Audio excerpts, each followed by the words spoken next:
ॐ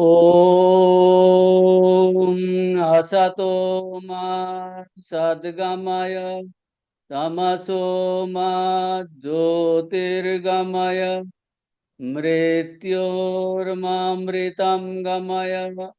ॐ शान्ति शान्ति शान्ति।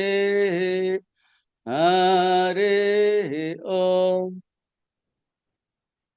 परतत्वे स्वदालीनो रामकृष्ण समागय यो धर्म स्थापनरतो वीरेशं तं नमाम्यहम्।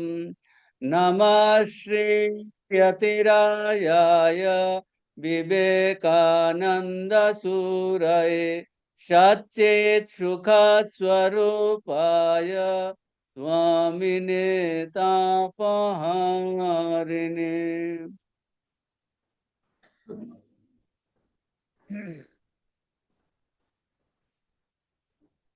গীতা দ্বাদশ অধ্যায় আমরা চ্যান্টিং করছি।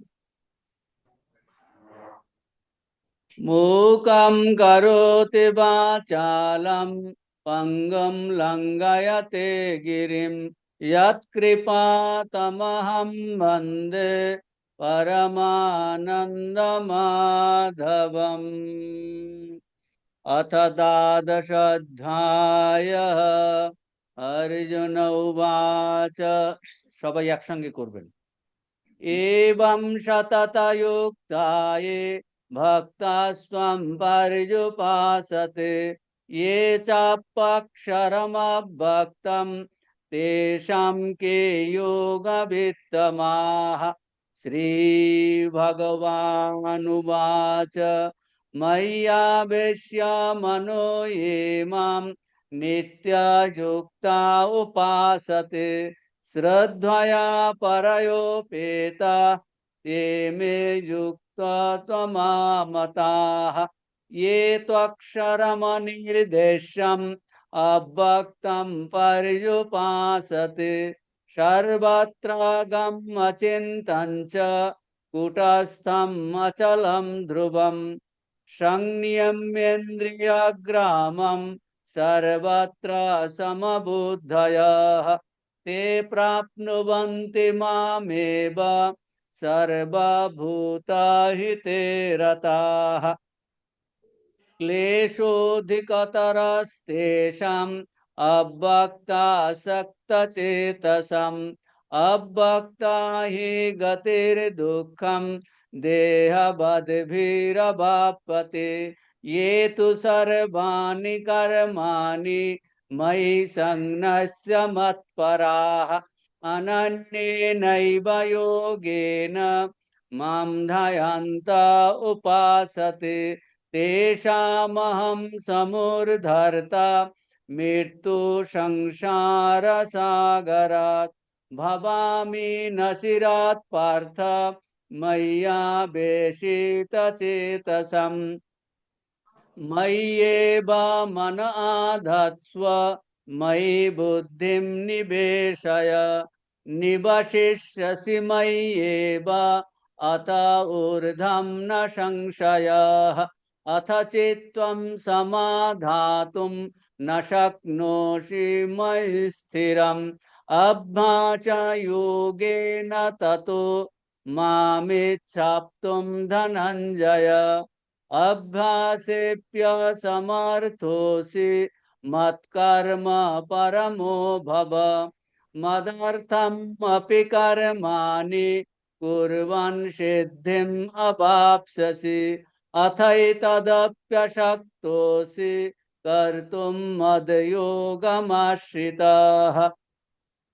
सर्वकर्म फलत्यागं ततः कुरु यतात्मवान् श्रेयो हि ज्ञानमभ्यासात् ज्ञानात् ध्यानं विशिष्यते ध्यानात् कर्म फलत्याग त्यागात् शान्तिरनन्तरम् अद्वेष्टा सर्वभूतानां मैत्रः करुण एव च निर्ममो निरहंकार क्षमा दुःख सुख क्षमी संतुष्ट सततं योगी यतात्मा दृढ़ निश्चयः मय्यर्पित मनो बुद्धिर् यो मद्भक्ता स मे प्रियः यस्मान्नोद्विजते लोको लोकान्नोद्विजते च जः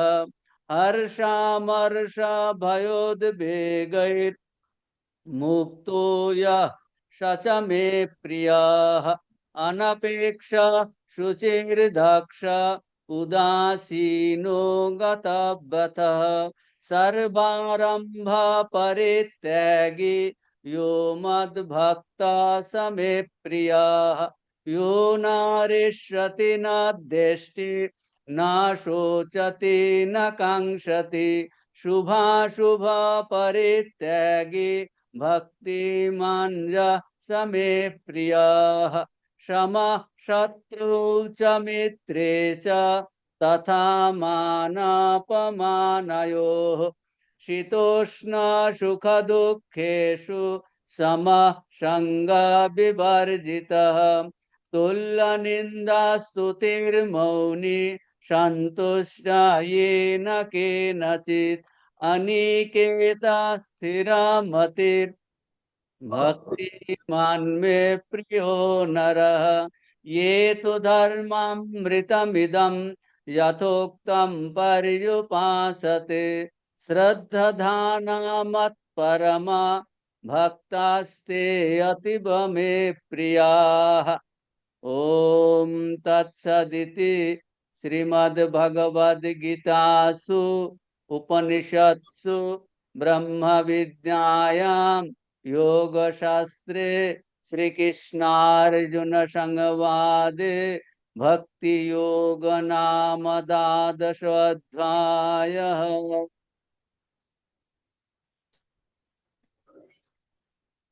তাহলে দ্বাদশ অধ্যায় কিন্তু সবার একদম মুখস্থ চাই, পুরো পড়া ধরা হবে কিন্তু আপনাদের। এটা প্রথম শর্ত হলো এই ভক্তি রহস্য ক্লাসে, এটা একদম কিন্তু মুখস্থ চাই। সকালবেলাতে এটা করতে করতে এমন হবে, সকাল থেকে ঘুম থেকে উঠলেই সঙ্গে সঙ্গে আপনার অর্জুন উবাচা শ্রী ভগবান উবাচা দ্বাদশ অধ্যায় আপনার অটোমেটিক্যালি ভিতর থেকে বেরোবে, এইরকম চাই। মানে আপনার আর বই লাগবে না, সেরকম চাই। সকালে উঠে ভগবানের কথা একদম, আপনি কাজ করবেন আর সঙ্গে সঙ্গে তরকারি কাটবেন আর সঙ্গে সঙ্গে গীতা চলতে থাকবে, সেই রকম করতে হবে। তো আমাদের আলোচ্য বিষয় হলো স্বামীজির ভক্তি রহস্য। তাহলে আমরা কটা ক্লাস করলাম? মনে হচ্ছে 3টে ক্লাস করেছি। তাহলে কি কি আলোচনা আমরা করেছি একবার ঝালাই করে নিচ্ছি পুরোটা সংক্ষেপে। তাহলে স্বামীজির ভক্তি রহস্য, স্বামীজির স্বামীজির ভক্তি বিষয়ক বক্তৃতাবলীর জন্য আমাদের কি দুটো বই আছে, তাই তো? একটা হলো ভক্তি যোগ আর একটা ভক্তি রহস্য। স্বামীজি এই ভক্তি যোগের এই বক্তৃতাবলী কোথায় দিয়েছেন? নিউ ইয়র্কে 1895, 96। আর ভক্তি রহস্য কাদের জন্য? প্রাথমিক শিক্ষার্থীদের জন্য, যে 7টা লেকচার দিয়েছেন ওই সময় নিউ ইয়র্কে, সেটা এই ভক্তি রহস্য নামের বই, দি রিলিজিয়ান অফ লাভ। আর যে আরেকটা বই বিখ্যাত ভক্তি যোগ, সেটাতে কি আছে? ভক্তি যোগে ওই সময়, ওই একই সময় যখন স্বামীজি নিউ ইয়র্কে ছিলেন, যে ভক্তি সম্বন্ধে গভীর পাণ্ডিত্যপূর্ণ অনেকগুলি লেখা স্বামীজি লিখেছেন। সেই প্রবন্ধগুলি কোথায় বেরিয়েছিল? এ নিয়ে ভালো কুইজ হতে পারে। ব্রহ্মবাদীন পত্রিকাতে। কোথা থেকে বেরিয়েছিল পত্রিকাটা? মাদ্রাস, তখনকার মাদ্রাস, মাদ্রাস প্রভিন্স। আর ভক্তিযোগ গ্রন্থের এটা হলো প্রথম অংশ, যে ওই প্রবন্ধগুলো যেগুলো পাণ্ডিত্যপূর্ণ, যেখানে স্বামীজি শঙ্করাচার্য রামানুজাচার্যের থেকে কোট করে ঈশ্বরের ধারণা এইসব দিয়েছেন। আর ওইটার দ্বিতীয় অংশ, ভক্তিযোগ গ্রন্থের দ্বিতীয় অংশে কি আছে? অ্যাডভান্স লার্নারদের জন্য, যারা পরিণত শিক্ষার্থী, তাদের জন্য কতগুলো বক্তৃতা, যেটা কিনা আমরা কি হিসাবে জানি? পরাভক্তি বলে আমরা জানি। এই দুটো অংশ মিলে কি হয়েছে? ভক্তিযোগ বই। আমাদের আলোচ্য বিষয় হলো ভক্তি রহস্য। বিষয়বস্তু উভয় ক্ষেত্রে কিন্তু একই, উভয় ক্ষেত্রে একই, কিন্তু তফাৎটা কি? ভক্তি রহস্যের যে আলোচনা, ভক্তি রহস্যের যে বিশ্লেষণ, সেটা আরো গভীর, অথচ অত্যন্ত সহজবোধ্য, অধিকারও সহজবোধ্য। কারণ কি? কারণ হলো এটা বলেছেন প্রাথমিক শিক্ষার্থীদের জন্য, দোজ আর দ্য বিগিনার্স, এই জন্য। তারপর আমরা কি আলোচনা করেছিলাম? যোগ, যে আমরা যে স্বামীজির চারটে যোগের কথা জানি: ভক্তিযোগ, কর্মযোগ, জ্ঞানযোগ, রাজযোগ। আমরা যোগ শব্দের সব থেকে কমন সাধারণ ডেফিনেশন আলোচনা করেছিলাম শঙ্করাচার্যের ভাষ্য থেকে গীতাতে। তিনি বলেছেন যোগা তৎপ্রাপ্তি উপায়। তৎপ্রাপ্ত, তৎ মানে, তৎ মানে হলো ভগবান, তৎ মানে হলো ব্রহ্ম, তৎ মানে হলো পূর্ণত্ব, তৎ মানে হলো এই চরম লক্ষ্য, একত্ব জ্ঞান। সেটা যোগ হলো যোগ তৎপ্রাপ্তি উপায়। আরো স্বামীজি বলেছিলেন যে এখন এই স্বামীজি বেদান্ত ধর্মের মহান ভাব বলেছেন, যেটা আমরা কর্মযোগের লাস্টের অধ্যায় থেকে আলোচনা করেছিলাম, কি যে সমস্ত বিভিন্ন পথে ওই চরম লক্ষ্যে উপনীত হতে পারি। কোন চরম লক্ষ্যে? ওই একাত্ম জ্ঞানে উপনীত হতে পারি। স্বামীজি বলছেন বেদান্ত ধর্মের এটা একটা মহান ভাব। পদগুলো কি? ওই চারটি পদ: কর্ম, ভক্তি, জ্ঞান, আর এই ধ্যান, ধ্যানযোগ বা রাজযোগ। আর তার আর বলছিলেন যে এই যে বিভিন্ন পথে সেখানে যাওয়া যায়, এই চারটে ভাগ স্বামীজি করেছেন। যে আমি এটাকে কিসের জন্য করেছিলেন? আমাদের যাতে আমরা চট করে সহজে বুঝতে পারি, সহজে বুঝতে পারার জন্য এটাকে ক্লাসিফিকেশন করেছেন, শ্রেণী বিভাগ করেছেন। আর এই যে ক্লাসিফিকেশন, শ্রেণী বিভাগ, এইগুলো খুব ধরা বাঁধা নয়। It is not water tight compartment, একজনের সঙ্গে অন্যজনের দেখা সাক্ষাৎ নাই, ঝগড়াঝাটি সব সময়, তো সেরকম নয়।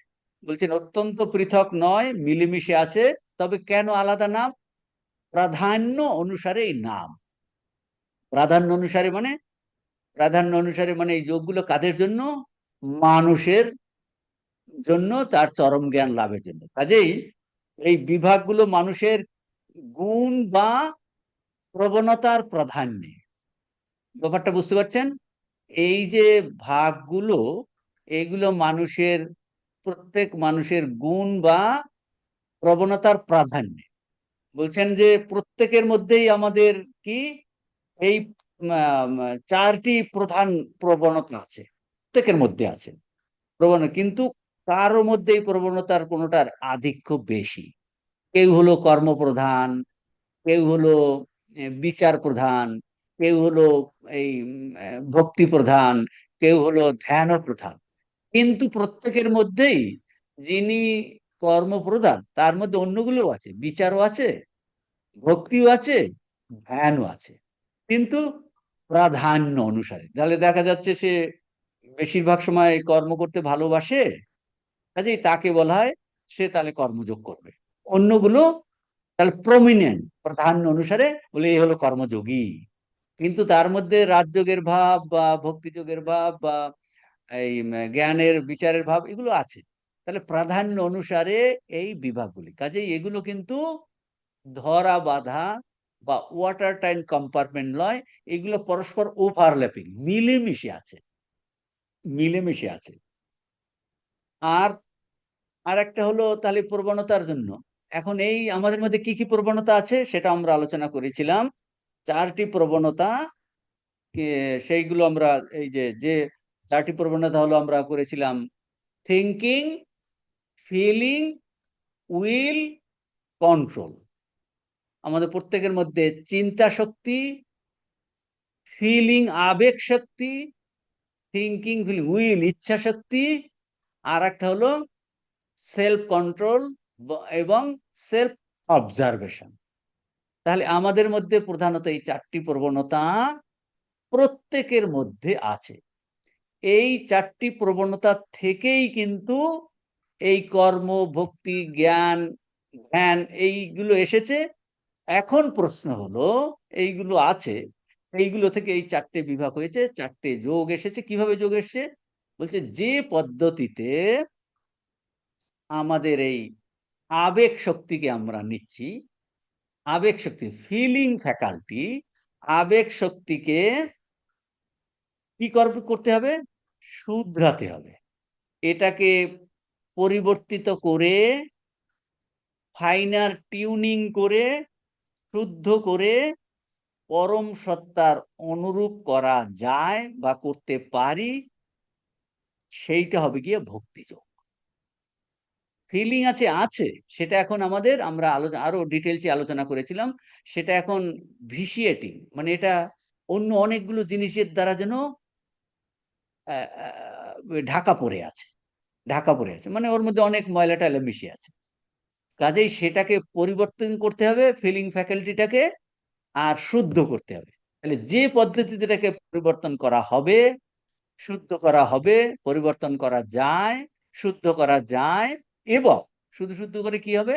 আমরা সেই চরম সত্তার, ওই স্বামীজি বলছেন যে 4টের মাধ্যমে একই চরম লক্ষ্যে পৌঁছানো যায়, সেই চরম লক্ষ্যে আমরা পৌঁছতে পারি, পৌঁছানো যায়, তখন সেটার নাম হবে গিয়ে ভক্তিযোগ। ক্লিয়ার? এটা আমরা আলোচনা করেছি। এখন প্রশ্ন, কিভাবে আমরা এই ফিলিং ফ্যাকাল্টিটাকে বা আবেগ শক্তিকে, আমরা এনার্জিও বলেছিলাম, 4 ধরনের আমাদের এনার্জি আছে, ওইটাই এনার্জি হিসেবে বলা যায়, ফ্যাকাল্টি হিসেবে বলা যায়, 4 ধরনের টেন্ডেন্সি বলা যায়, এটা বাংলাতে প্রবণতা, প্রবণতার প্রাধান্যে নাম হয়।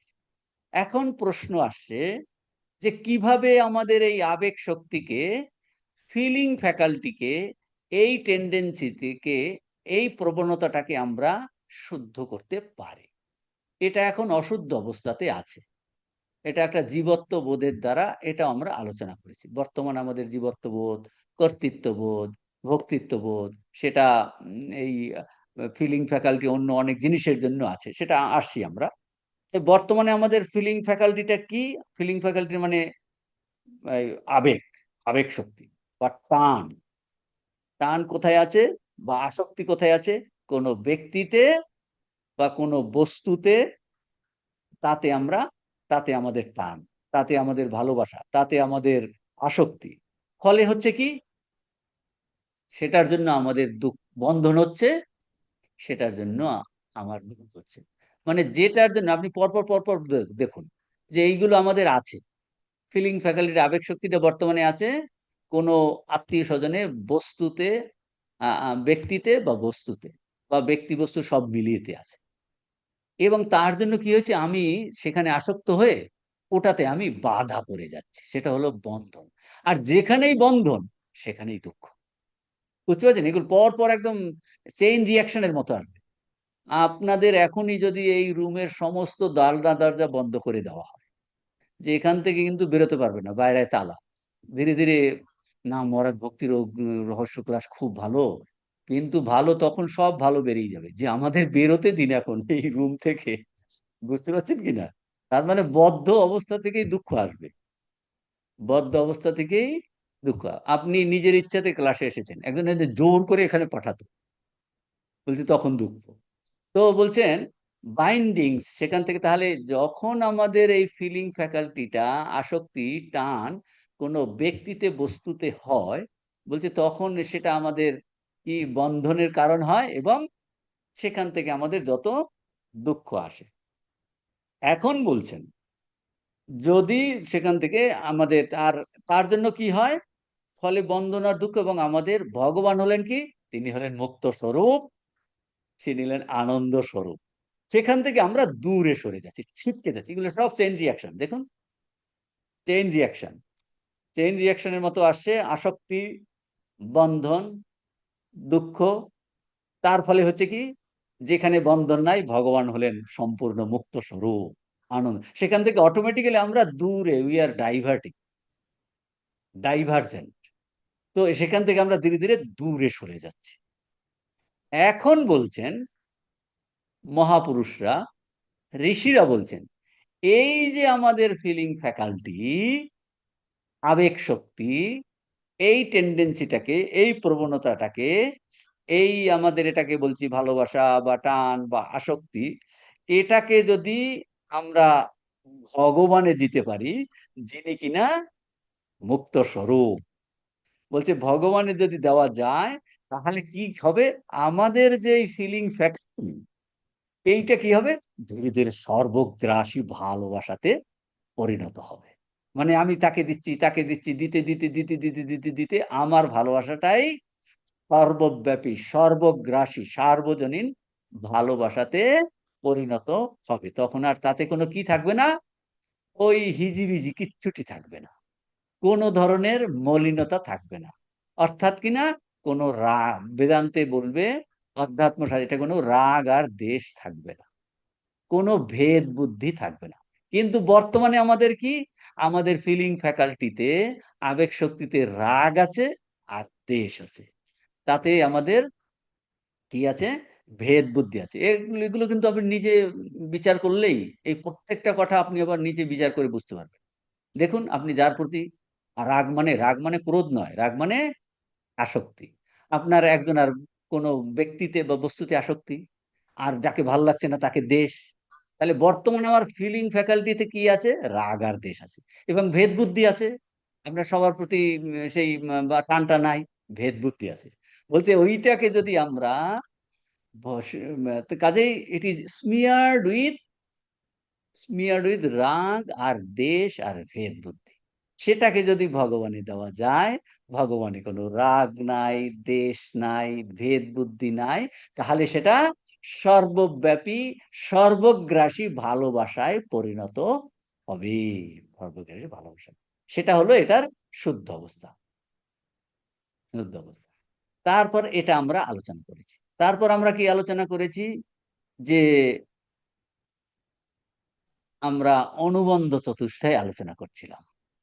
কে, কি, কেন, কিভাবে, যে আমাদের আবেগ শক্তিকে কিভাবে শুদ্ধ করে প্রেমময় ভগবানকে দেওয়া যায় এবং ভগবানকে লাভ করা যায়, সেটা হলো কি, ভক্তি রহস্য এই গ্রন্থের বিষয়। তাহলে দেখুন, অনুবন্ধ চতুষ্টায় এসে গেছে। আমরা, তাহলে আমি এখন কি অধ্যয়ন করতে যাচ্ছি, বাড়ি থেকে বলছেন কোথায় যাচ্ছ মা, আমি ভক্তি রহস্য ক্লাস করতে যাচ্ছি। বিষয়টা কি, বিষয় হলো, তাহলে আপনি কিন্তু এখানে কোনো এই মিউজিক ক্লাস বা ড্যান্সের ক্লাস করতে আসেননি, সেই জন্য স্পেসিফিক একটা বিষয় আছে। সেই স্পেসিফিক বিষয়, তাহলে বিষয় হলো আমাদের আবেগ শক্তিকে কিভাবে শুদ্ধ করে প্রেমময় ভগবানকে পাওয়া যায়, সেই যে পথটা, এইটা হলো এই ভক্তি রহস্যের বিষয়। আর যে এই প্রেমময় ভগবানকে চায়, তাকে পেতে চায়, জীবনে উপলব্ধি করতে চায়, সেই হলো অধিকারী। আপনি নিজে যদি বলেন আমি অধিকারী কিনা, আপনি নিজেকেই প্রশ্ন করে আপনি বার করতে পারেন, না আমি প্রেমময় ভগবানকে চাই, তাকে দর্শন করতে চাই, উপলব্ধি, তাহলে আপনি অধিকারী। আপনি অধিকারী। না, না, সেসবের দরকার নেই। আমি একটু উঁকি মারতে আসছি। বলে, হ্যাঁ, তাহলেও আপনি পড়তে পারেন। বলছে তাতেও আপনার মঙ্গল হবে, মঙ্গল হবে। বলছে তাহলে আপনি অধিকারী। প্রয়োজনটা কি? প্রয়োজন হলো, প্রয়োজন বললে আমরা তো এই যে রাগ, দেশ, দুঃখ চাইছেন, বন্ধন চাইছেন?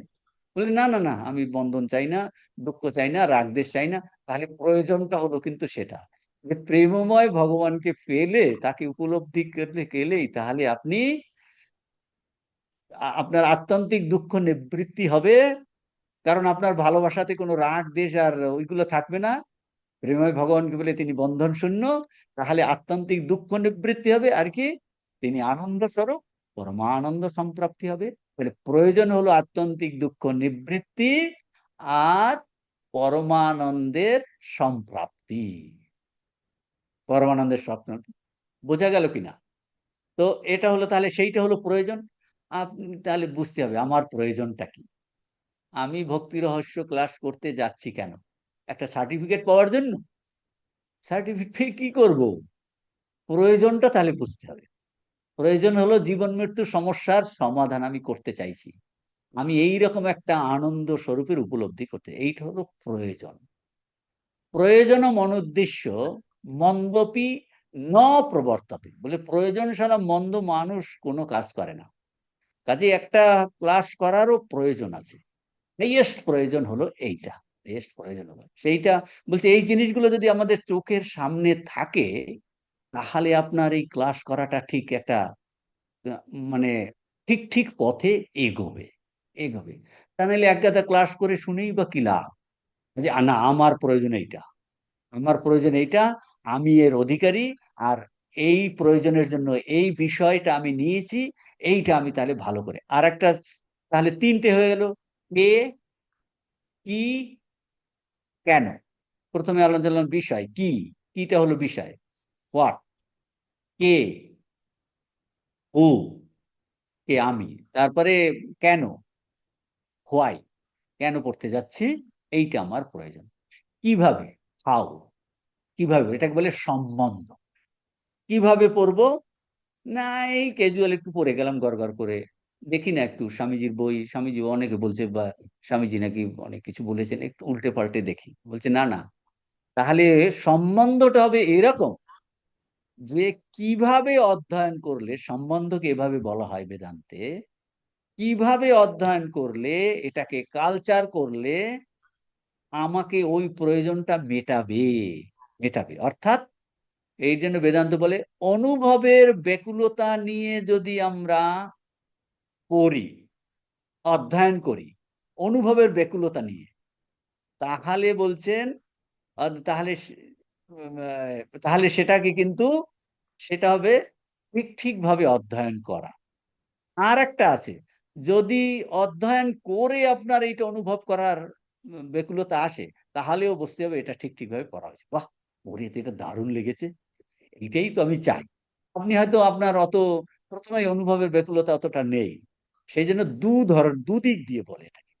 একটা হলো আপনি আপনি ধরুন, আমরা দ্বিতীয়টা দিয়ে শুরু করছি, কি, আপনি যদি কিভাবে পড়লে, অর্থাৎ এইটাকে এমন ভাবে আমি শ্রদ্ধা সহকারে পড়বো, তাহলে বলছে যদি অধ্যয়ন করে অনুভবের এইটা পেতে ভগবানকে পাওয়ার আগ্রহ আসে, তখন বুঝবো আমার ঠিক ঠিক ভাবে পড়া হয়েছে, অধ্যয়ন করা হয়েছে, এটা নিয়ে আমার কালচার করা হয়েছে। আর আরেকটা কি, প্রথম থেকেই অনুভবের ব্যাকুলতা নিয়ে পড়া, তাহলে হবে ঠিক ঠিক পড়া। আর অধ্যয়ন করে যদি অনুবাদের ব্যাকুলতা আসে, তাহলে বুঝবো ঠিকভাবে পড়া হয়েছে। এটাকে বলে বৌদ্ধ বোধক সম্বন্ধ। দুটো শব্দ একটু কঠিন মনে হয়। বৌদ্ধ বোধক, বোধকটাকে কে আমাকে বোধ করাচ্ছে? স্বামীজির ভক্তি রহস্য গ্রন্থ আমাকে বোধ করাচ্ছে। বৌদ্ধ বিষয়টা কি? বৌদ্ধ বিষয়টা হলো প্রেমময় ভগবানকে জীবনে উপলব্ধি করা। তাহলে কিভাবে পড়লে এইটা আমাকে এইটাকে উপলব্ধি করাবে, এই হলো সম্বন্ধ। বলছেন আমরা যদি স্বামীজি যেভাবে, স্বামীজি হলেন সত্যদ্রষ্টা ঋষি, ত্রিকালজ্ঞ ঋষি, তিনি হলেন ক্রান্তদর্শী। হি ইজ পারফেক্ট ইন 4 যোগাস: কর্মযোগ, ভক্তিযোগ, রাজযোগ, জ্ঞানযোগ। আর তিনি এই যোগগুলো কার থেকে শিক্ষা করেছেন? স্বয়ং ভগবান অবতার পুরুষের থেকে তিনি শিক্ষা পেয়ে নিজে উপলব্ধি করেছেন। তিনি হলেন পূর্ণ মানব। কাজেই তিনি যেভাবে আমাদের কাছে এটাকে ব্যাখ্যা করছেন, আমি যদি সেইভাবে এটাকে অনুসরণ করি, অনুসরণ করার অর্থটা কি? আরেকটু ভিতরে যান, যে ও স্বামীজি এইটা বলছে, ও তো তখন আপনি সঙ্গে সঙ্গে অন্তর নিরীক্ষণ করে দেখে নিলেন আমার কোথায় কোথায় খামতি আছে। স্বামীজি এইটা বলছেন, শাস্ত্র দিয়ে বলছেন, নিজের অভিজ্ঞতা বলছেন। ও, আমার এইটা এইটা এই জায়গায় আমার এইখানে ভুল আছে, আমি এইগুলো অনুসরণ করতে পারি। তাহলে আমি আমি তো এইটা, আমি নিজেকে অধিকারী মনে করি, আমি এই আমার প্রয়োজন এইটা, আর এই বিষয়টা আমি নিয়েছি, তাহলে আমি সেই সেই জিনিসগুলো আমি শুধরানোর চেষ্টা করব।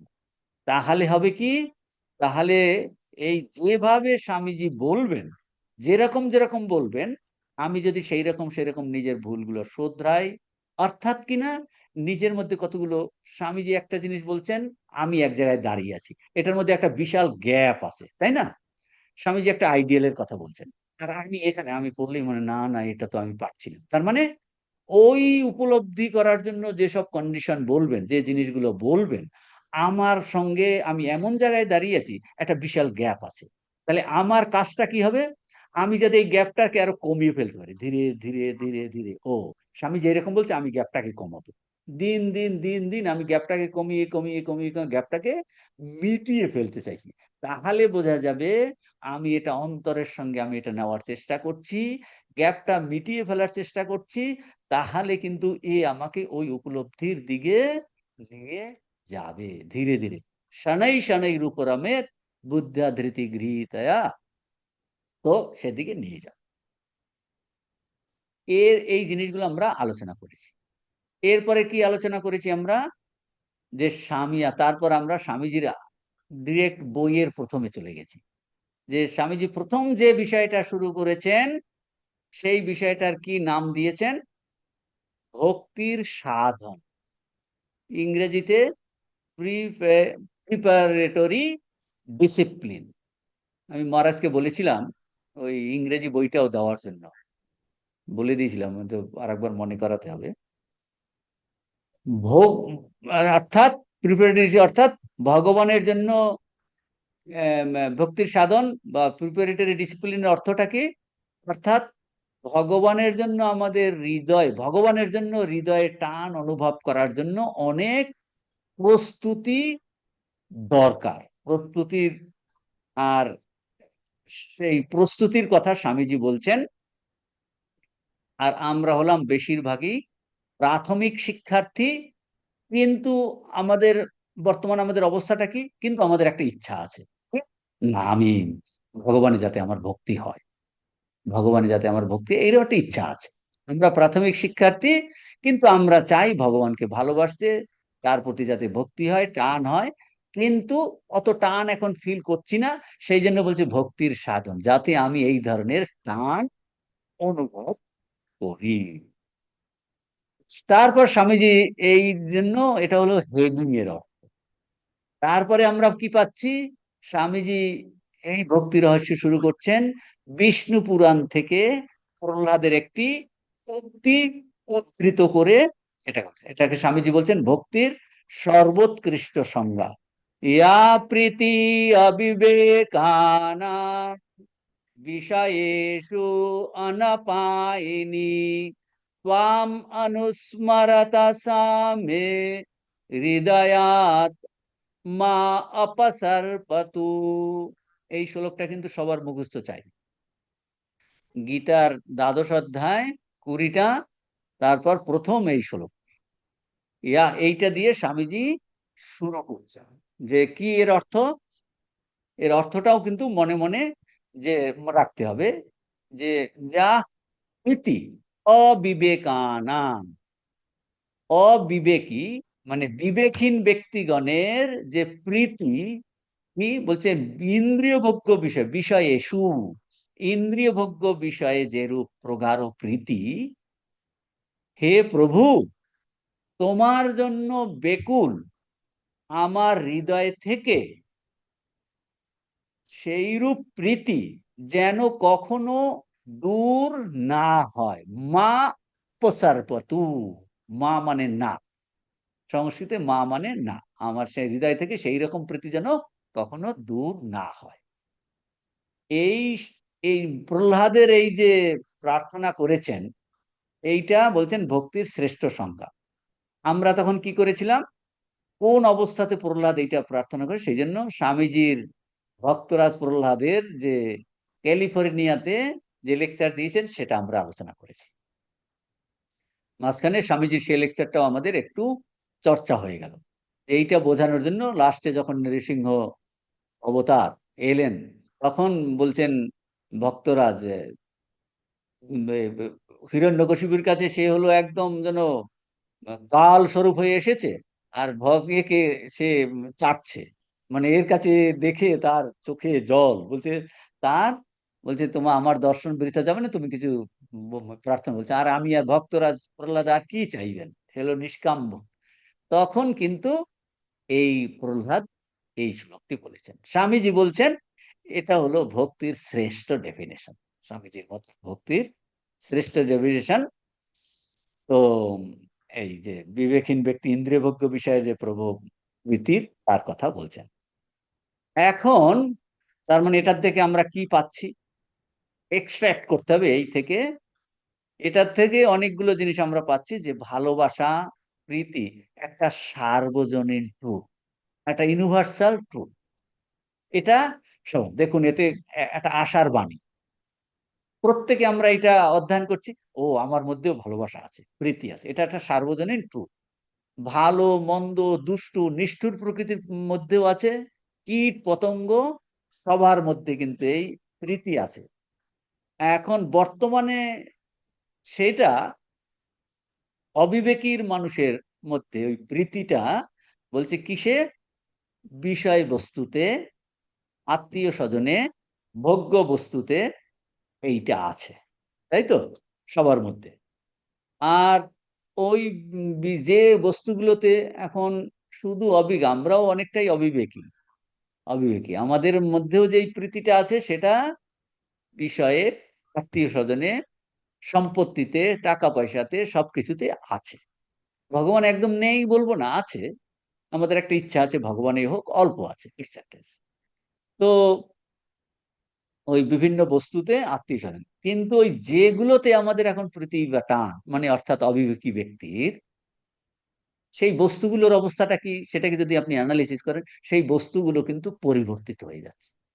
আপনার আত্মীয় স্বজন পরিবর্তিত হয়ে যাচ্ছে, আপনার বিষয়বস্তু সম্পত্তি পরিবর্তিত হয়ে যাচ্ছে, টাকা পয়সা ক্ষয় পেয়ে যাচ্ছে, একের পরে সব সমস্ত জিনিসই কিন্তু চেঞ্জিং, পরিবর্তনশীল, ক্ষয় প্রাপ্ত হচ্ছে, ধ্বংসপ্রাপ্ত হচ্ছে, নাশ হচ্ছে প্রতি মুহূর্তে, তাই তো। যেটাতে আমাদের প্রীতি, আসক্তি বা টান, তার ফলে কি হচ্ছে, আমাদের প্রতি ফ্রাস্ট্রেশন আসছে। একের পরে ব্যাংক, আরে ব্যাংক ব্যালেন্স কমে গেল, ব্যাংক ব্যালেন্স কমে গেল, এই সেদিন ই করলাম আবার, বলছি একের পরে এক এইভাবে। তাহলে তার মানে আমাদের এইটা ফ্রাস্ট্রেশন আসছে, জিনিসগুলো পরিবর্তন হয়ে যাচ্ছে। এখন প্রশ্ন, কি প্রশ্ন, আমাদের প্রত্যেকের যে ইউনিভার্সাল ট্রুথ হলো, প্রত্যেকের হৃদয়ে আমাদের যে প্রীতি আছে বা টান আছে, সেটা এরকম হতে পারে, এমন একটা কোনো জায়গা আছে যেখানে দিলে, এবং কিভাবে সেখানে দিলে এইটা সফলতা প্রাপ্ত হবে। সফলতা মানে, সফলতা বলতে আমরা কি বলতে চাইছি, কোনো ধরনের রিয়াকশন আসবে না, আর কোনো ফ্রাস্ট্রেশন আসবে না, এরকম কোনো জিনিস আছে নাকি? আমাদের মুনি ঋষিরা যারা উপলব্ধি করেছেন, পূর্ণত্ব পেয়েছেন, তারা বলছে হ্যাঁ, একটা বস্তু আছে। সেই বস্তুটা কি, তার নাম দিয়েছে ভগবান। সেই ভগবান বস্তুটা হলো নিত্য সনাতন, তার কোনো পরিবর্তন নাই, তার কোনো পরিবর্তন বলছে। সেই সনাতন নিত্য বস্তুতে যদি আমাদের এই হৃদয়ের টান বা প্রীতি বা ভালোবাসাটা দেওয়া যায়, বলছে তাহলে কি হবে, বলছে ওই আমাদের টান বা প্রীতির সফলতা প্রাপ্ত হবে। অর্থাৎ কিনা সেখান থেকে কোনো রিয়াকশন আসবে না। কেন, বলছে ওটা তো নিত্য বস্তু, ভয় নেই, বলছে সেই জন্য আসবে না। একমাত্র হতে পারে, এই উত্তর হবে যে সেই রকম বস্তু একমাত্র ভগবান, যিনি নিত্য সনাতন প্রেমময় ভগবান। তাহলে মানুষের মধ্যে, আমাদের মধ্যে, এক্ষুনি আমার মধ্যে, আপনার মধ্যে যে সদা বিদ্যমান যে প্রীতি বা টান বা আসক্তি, সেটা যদি ওই প্রেমময় ভগবানকে দেওয়া যায় বা দিতে পারি, তাহলে আমাদের এই প্রীতি বা টান, এই ভালোবাসাটা সর্বোচ্চ শিখরে পৌঁছে যাবে। আমরা দেখুন সবকিছুতে সর্বোচ্চ শিখরে যেতে চাইছি কিনা। আপনি বলছেন আমি বেস্ট জিনিস চাই, মাছ কিনতে যাবেন, ভালো পচা মাছ কিনবেন না, ভালো মাছটা। শাড়ি কিনতে যাচ্ছেন, ভালো শাড়ি কিনবেন। ব্যাগ কিনতে যাচ্ছেন, ভালো ব্যাগ কিনবেন। এটা এই প্রত্যেকটাতেই আমরা ভালো জিনিস চাই কিনা, প্রত্যেকটাতেই। তাহলে বলছে ভালোবাসার ক্ষেত্রে আমরা সর্বোচ্চ ভালোবাসা চাই। বলছি এটা সর্বোচ্চ প্রেম একমাত্র হতে পারে ভগবানের, যে যার কোনো পরিবর্তন নাই। তাহলে সর্বোচ্চ শিকারে পৌঁছবে আমাদের টানটা, আসক্তিটা। শ্রেষ্ঠ ভক্ত প্রহ্লাদ এখানে ওই জিনিসটাই বলেছেন। বুঝতে পারছেন তো? ওইটাই কিন্তু বলেছেন যে একজন অবিবেকীর ইন্দ্রিয় ভোগ্য বিষয়ে, যে টাকা কড়িতে, বেশভূষাতে, স্বামীতে, স্ত্রীতে, পুত্রেতে, বন্ধু বান্ধবে, সম্পত্তিতে তার যে প্রীতি, তা কিন্তু কখনো শেষ হয় না, শেষ হয় না। আমি তোমার প্রতি ঐরূপ অনুরক্ত হব, প্রাণের সঙ্গে তোমাকে ভালোবাসবো, এইটা বলেছেন। তার এর দ্বারা তাহলে কি পাওয়া যাচ্ছে? স্বামীজি বলছেন, আমরা যাচ্ছি স্বামীজিতে, যে ভক্তি যোগ, ভক্তি এটাও তো ভক্তি যোগ, তো এটাও উপায়, তৎপ্রাপ্তি উপায়, ভক্তি রহস্যটাও হলো ভক্তি যোগ। তো ভক্তি যোগ কি আমাদের কোনো প্রবণতাটাকে, কোনো প্রবৃত্তিকে জোর করে নষ্ট করে না। আপনাকে যদি বলা হয় বলুন তো, ভক্তি যোগের একটা প্রধান, একটা শ্রেষ্ঠ গুণাবলী কি, পজিটিভ দিক, পজিটিভ দিক, এটা সঙ্গে সঙ্গে উত্তর হবে ভক্তিযোগ আমাদের কোনো প্রবৃত্তিকে বা প্রবণতাটাকে জোর করে নষ্ট করে না। শুধু কি করে, একটা বাট, শুধু শুধু ওটাকে একটু মোড় ঘুরে, টার্নিং, মোড় ঘুরিয়ে তাকে কি করে, উচ্চতর দিকে নিয়ে যায়, উচ্চতর পথে চালিত করে। নষ্ট করবে না, পুরোপুরি নষ্ট করবে না, শুধু মোড় ঘুরিয়ে উচ্চতর পথে চালিয়ে নেবে। তার মানে কি, আমাদের কোনো প্রবৃত্তি বৃথা নয়, এটা আর একটা পজিটিভ পয়েন্ট। কোনো প্রবৃত্তিকে জোর করে নষ্ট করে না। দ্বিতীয় হলো কোনো প্রবৃত্তি বৃথা নয়। এবং আরো কি বরং এই তাদের সাহায্যে, এই প্রবৃত্তির সাহায্যে আমরা স্বাভাবিক উপায় কি পেতে পারি, পূর্ণত্ব পেতে পারি, মুক্তি লাভ করতে পারি, একাত্ম জ্ঞান লাভ করতে পারি। বুঝতে পেরেছেন? এটা কত একটা পজিটিভ দিক। নষ্ট করবে না। আচ্ছা, তোমার মধ্যে এত প্রবৃত্তি আছে, এটা ফেলনা নয়? বলে হ্যাঁ, এটাই তো মহাপুরুষরা বলেছেন, ঋষিরা বলেছেন, একটাও ফেলনা নয়, তুমি পারবে। তোমার মধ্যে প্রবৃত্তি আছে কি না? আপনার কিন্তু মাথা চুলকাতে হবে না, না না, অসংখ্য প্রবৃত্তি আছে মহারাজ, প্রত্যেকে বলছে নষ্ট করার দরকার নেই, তুমি শুধু এটাকে কাজে লাগাও। তাই নাকি হবে? হ্যাঁ, নিশ্চয়ই হবে। ঠাকুরকে জিজ্ঞেস করলে আমাদের সংসারীদের কোনো উপায় আছে কি? বলে উপায় আছে বই কি। ঠাকুরমা স্বামীজির কাছে এই একটা দিক, এভরিথিং ইজ পজিটিভ। স্বামীজিকে বলা হয় পজিটিভ, ঠাকুরও কখনো কিন্তু কোনো হবে না বলেনি, হবে বই কি, নিশ্চয়ই হবে। তবে ওই যে বললুম, ওই যে বললুম একটু মোড়টাকে ঘুরাও বাবা, সেটাকে বলছে। কোন প্রবৃত্তি বৃথা নয়, বরং তাদের সাহায্যে আমরা স্বাভাবিকভাবে মুক্তি লাভ করতে পারি। তারপর আমরা কি আলোচনা করেছিলাম? যেহেতু ফুটনোটেই সময় চলে যাচ্ছে দেখুন। তারপরে আলোচনা করেছিলাম আমরা মন ঘুরিয়ে দেওয়া। হ্যাঁ, এইটা নিয়ে আমরা কথামৃত থেকে এই আলোচনা, আমি তার মধ্যে যাচ্ছি না, এই সিনপসিস আলোচনা করছি। তো সে মোর ঘুরিয়ে দেওয়া, ঠাকুরের উপদেশ, তার এক্সাম্পল আলোচনা করেছিলাম। তার সিনপসিসটা কি, স্নেহের পাত্রের প্রতি আকর্ষণ সংসারে। স্নেহের পাত্রের প্রতি আকর্ষণ আছে কিনা, বলে তার বলতে, সেটার বলে বুঝাতে হয়।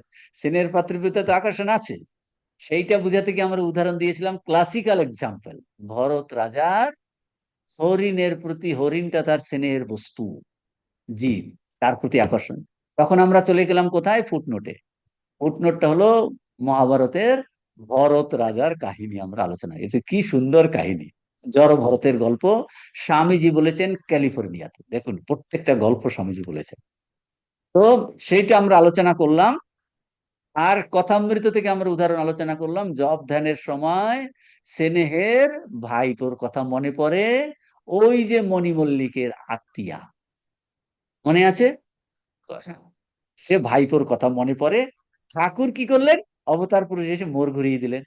বলছে, আরে ওকে মানুষ ভেবে করবি কেন? গোপাল ভেবে তাকে নাওয়াও, খাওয়াও, নাড়াও চাড়াও করো। বলছে দেখো মোড় ঘুরিয়ে দিলেন। তাহলে মোড় ঘুরানো, এই জন্য লীলা প্রসঙ্গ পড়তে হবে, কথামৃত পড়তে হবে, পড়ে মোড় ঘুরানোর এক্সাম্পল। মোড় ঘুরা আরো ঠাকুর অপরবার বলেছেন, আমরা তার মধ্যে যাচ্ছি না।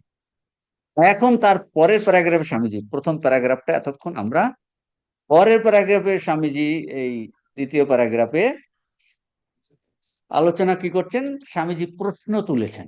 কি প্রশ্ন তুলেছেন?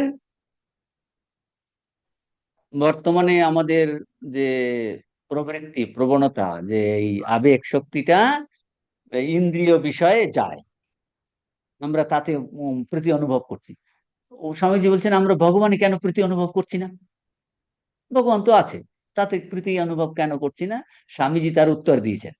বলছে, যে বস্তুটা সত্য বলে মনে হয় আমাদের মন সেদিকে যায়। তাহলে বর্তমান প্রেজেন্ট স্টেট অফ মাইন্ড, আমরা ইন্দ্রিয় ভোগ্য বস্তুগুলোকে সত্য বলে মনে করি বলে ওইটার প্রতি আমাদের আকর্ষণ, বুঝতে পারছেন তো? না, এইটা চাই, এই নতুন মডেল বেরিয়েছে, আমার এইটা চাই, এই নতুন ফ্যাশনে এইটা এইটা চাই। মানে ওই জিনিসটা সত্য বলে এই মুহূর্তে আমার মনে হচ্ছে, আমি সেটাকে চাই, তার প্রতি আসক্তি, তার প্রতি টান।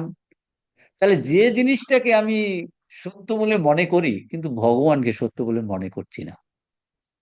ভগবান, হ্যাঁ ভগবান, হ্যাঁ ঠিক আছে, ঠাকুর ওই রামকৃষ্ণ ভগবান ভগবান বলেছিলেন, হ্যাঁ এইরকম আর কি, ভগবানকে সত্য বলে মনে করিনি, সেই জন্য তার প্রতি আকর্ষণ হচ্ছে না। যদি ভগবানই একমাত্র সত্য, ভগবান ছাড়া সব অনিত্য মিথ্যে, এইটা যদি আমাদের এইরকম বোধ হতো, বলছে তাহলে তার দিকে টান আকর্ষণ হতো। তখন বলছেন, না আমরা যে অল্প স্বল্প তো আছে, বলে ওই পার্সেন্টেজে আছে ঠিকই। এখন তাহলে কি করতে হবে? বলছে, আমার কিন্তু আমাদের একটা আছে, যদি মহাপুরুষদের প্রতি শ্রদ্ধা, না একে আমার ভাল লাগে, ঠাকুরকে আমার ভাল লাগে, মাকে আমার ভাল লাগে, স্বামীজিকে আমার ভাল লাগে, বা অমুককে আমার ভাল লাগে, বলছে তাদের কথাতে বিশ্বাস করে, বলছেন মহাপুরুষদের অনুভবে কিন্তু একমাত্র ভগবানই সত্য বস্তু, তাদের কথাতে বিশ্বাস স্থাপন করে এদের জীবনে যদি আমাদের তার শ্রদ্ধা আসে, যে হ্যাঁ এরা কিন্তু এইরকম একটা বলছে, ইন্দ্রিয়াতীত বস্তু আছে, ভগবান বলে বস্তু আছে, সেইটাই সত্য। ঠাকুর বলছে, মায়েরই বলছি, বাপান্ত দিব্যি বলছি, আমি ভগবান ছাড়া কিচ্ছু জানি না। তাই নাকি? ঠাকুর বলেছে তিনি একদম সত্য স্বরূপ। আমি তো এটা ঠিক, ঠাকুরের কথাতে আমার ভাল লাগছে, ঠাকুরের বিশ্বাস আছে। তাহলে আমাদের একটু শ্রদ্ধা ভক্তি, বলছে তাদের করাতে শ্রদ্ধা এসে ভক্তি হিসেবে যদি বিশ্বাস হয়, তার মানে তখন তাহলে কি, কিন্তু তখন আমাদের এটার প্রতি একটু আভাস আসে, বা কোনো উম, চেষ্টা করতে করতে পূর্বজন্মের স্বীকৃতিতে বলছে আভাস পায়, তখনও কিন্তু আসক্তি থাকতে পারে। তখন এইরকম আসক্তি তখন কিসে থাকবে? বলতে সেটা, সেই আসক্তিটা তখন ভগবানে হবে। ধীরে ধীরে আসক্তি বাড়ছে, কিন্তু তা বিষয়ে তাকে আবদ্ধ করে না। বলছে বিষয়ে আবদ্ধ করে না, বরং আসক্তি ঈশ্বরে প্রযুক্ত হয়, তাতে প্রয়োগ করতে হয় বা প্রয়োগ করতে হবে, তখন সেটাকে বলা হবে ভক্তি। তখন সেটাকে বলা হয় ভক্তি। এই পর্যন্ত আমাদের আলোচনা হয়েছে। পুরো সিনপসিস কিন্তু আমরা 3টে ক্লাসের করলাম। ঈশ্বরের প্রতি প্রযুক্ত হয় তখন, দেখুন সেকেন্ড প্যারাগ্রাফের নিচে এইটাই আছে, যখন এই আসক্তি বলছেন ঈশ্বরের প্রতি প্রয়োগ করিতে হয়। আর পূর্বে, পূর্বে ইন্দ্রিয়ভোগ্য বিষয়ে যে প্রীতি বা অনুরাগ ছিল, তা তখন যখন ঈশ্বরের প্রতি প্রযুক্ত হয়, তখন তাহাকেই ভক্তি বলে। এরপরে কি আলোচনা করেছেন? এখন স্বামীজি চলে গেছেন যে ভক্তির সাধন বলতে গিয়ে, সাধনের মধ্যে এখন বলবেন, সাধন বলতে গিয়ে স্বামীজি কি করেছেন? রামানুজাচার্য ছিলেন শ্রেষ্ঠ ভক্তির আচার্য। দেখুন, স্বামীজি যার যেখানে ভালো জিনিস আছে, আমাদের বিগিনারদের জন্য বলেছেন। তিনি শ্রেষ্ঠ ভক্তির আচার্য থেকে ভক্তির সাধন কি সেটা নিয়েছেন। তিনি রামানুজের ফিলোসফি নেননি কিন্তু, বা ফিলোসফি আলোচনা করছেন না তার, তিনি শ্রেষ্ঠ ভক্তির আচার্য, কাজেই তিনি এই তার কথা থেকে এখন আলোচনা করবেন যে এই প্রবল অনুরাগ, রামানুজাচার্যের মতে এই প্রবল অনুরাগ বা ভক্তি লাভের জন্য নিম্নলিখিত সাধন প্রণালী উপায়গুলি অনুষ্ঠান করিতে হয়। শ্রেষ্ঠ ভক্তির আচার্য যা বলছেন, স্বামীজি সেটা নিয়ে আমাদের জন্য আরো সহজ সরল, খুব লুসিড করে এটা ব্যাখ্যা করেছেন। যে তিনি প্রস্তুতি হিসাবে যেসব নিয়ম নিষ্ঠা সাধন সদাচারের কথা বলছেন তা খুবই কার্যকারী। কে? রামানুজাচার্য। যে নিয়ম নিষ্ঠা বা সাধনের কথা বলছেন খুবই কার্যকারী, স্বামীজি তা গ্রহণ করেছেন। প্রয়োজন স্থলে কি করবেন? তিনি তাতে অ্যাড করবেন। তিনি কিছু জিনিস যোগ করেছেন। কেন করেছেন? মডার্ন কনটেক্সটে স্বামীজি ব্যাখ্যা করেছেন। বুঝছেন, সামান্য অনেক মডার্ন কনটেক্সটে স্বামীজি এইটা ব্যাখ্যা করেছেন। তাহলে রামানুজাচার্যের মত কি? রামানুজাচার্যের মতে ভক্তি লাভের জন্য যেসব প্রণালী বা উপায়ের অনুষ্ঠান করতে হয় সেগুলো কি কি, পর পর স্বামীজি এক একটা ধরে ধরে আলোচনা করছেন, যা আমাদের জন্য খুবই দরকারি। তাহলে কি কি বলবেন? আমরা সাতটা জিনিস বোধহয়। এক নম্বরে কি? বিবেক। দু নম্বরে কি? বিমোহ। নাম লিখুন।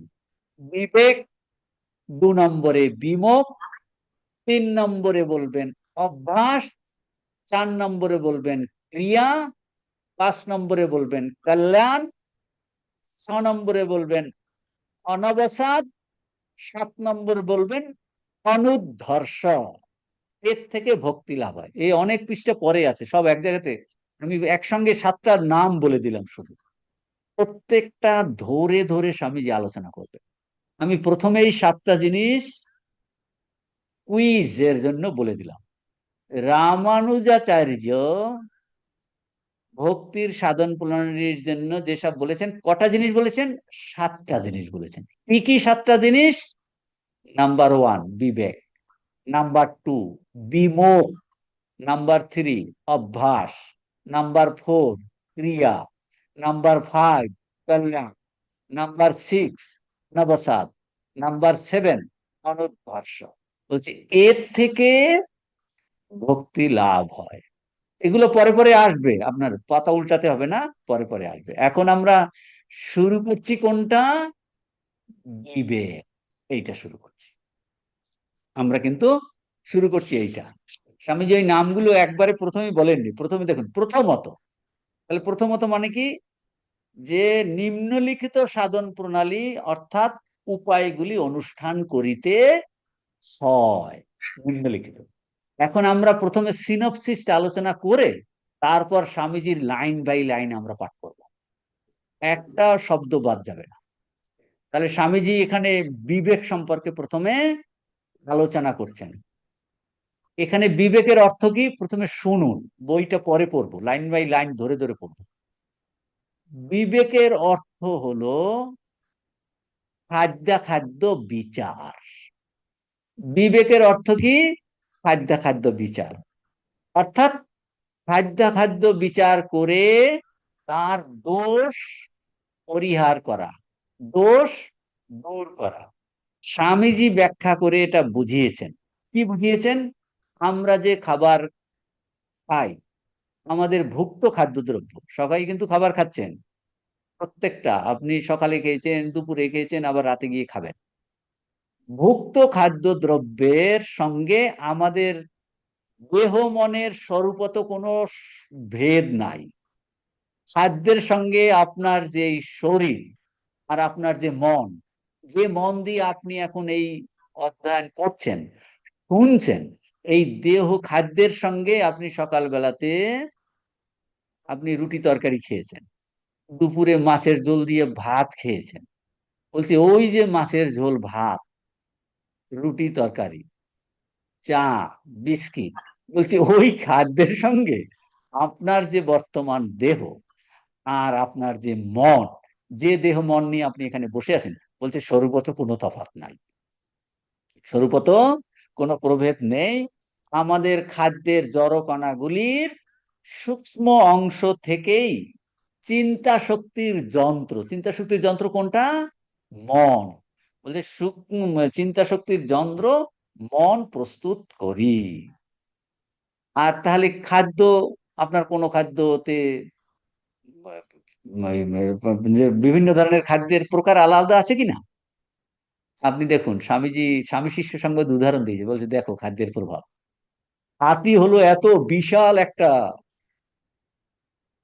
পশু, কলা গাছ খায়। হাতির স্বভাব দেখুন, শান্ত স্বভাব। আর দেখুন সিংহ, বাঘ কাঁচা মাংস খায়। দেখুন দুটো স্বভাব মধ্যে পুরো কাঁচা মাংস খেয়েছে, তার একদম মানে এইরকম করে দৌড়চ্ছে আর খায় খা করছে মানুষকে। তো দেখুন বলছে খাদ্যের তফাৎ দেখো, খাদ্যের তফাৎ দেখো। তো বলছেন তাই বিশেষ প্রকার খাদ্য মনে বিশেষ প্রকার পরিবর্তন উৎপাদন করে। স্বামীজি বলছেন আমাদের যত দুঃখ ভোগ করে থাকি, আমি সিনপসিস আলোচনা করছি, তারপরে লাইন বাই লাইন পড়বো। বলছেন আমাদের যত দুঃখ ভোগ, আপনাদের সব দুঃখ আছে কি না? বলছে বেশিরভাগ আমাদের যত দুঃখ ভোগ তার অধিকাংশ, অধিকাংশ আমাদের আহার থেকে জাত, আহার থেকে আসে, বেশিরভাগ আহার থেকে।